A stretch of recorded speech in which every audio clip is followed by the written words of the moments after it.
Changtang is the name, general name of the region. So அது பார்த்தீங்கன்னா அந்த அங்கே இருக்கிற மக்கள், அங்கே இருக்கிற அந்த ட்ரைபல்ஸ், அந்த மக்களோட பேரும் சங்தாங்கின்னு சொல்லுவாங்க. அவங்கள அந்த ஆடுகளையும் சங்தாங்கின்னு சொல்லுவாங்க. சங்தாங் அந்த இடத்துலேருந்து அந்த பேர் அது பஷ்முன்னு சொல்லுவாங்க. பஷ்முங்கிறது அந்த சங்தாங்கி கோட் இருக்கு இல்லைங்களா, அதோட அண்டர் உள்ளது.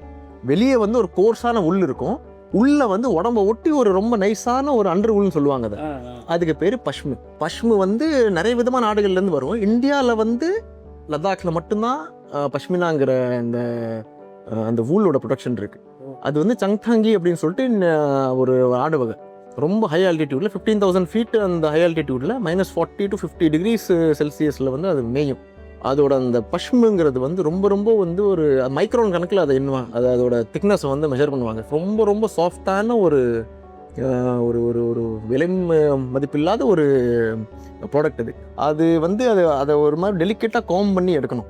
அதை எடுத்ததுக்கு அப்புறம் கூட அதில் வந்து நிறைய வந்து இந்த வெளியில் இருக்க அந்த ஹேர் எல்லாம் மிக்ஸ் ஆகும், முடியெல்லாம் மிக்ஸ் ஆகும். அந்த மிக்சிங் இல்லாமல் பார்த்துக்கணும். பண்ட காலத்தில் வந்து இந்த வூல்ல யூஸ் பண்ணி இந்த ஷால்ஸ் எல்லாம் வந்து காஷ்மீர் இருக்கு இல்லையா, நம்ம காஷ்மீர் இருக்கு இல்லையா, அங்கே வந்து அந்த கைத்தறி வேலை நடக்கும்.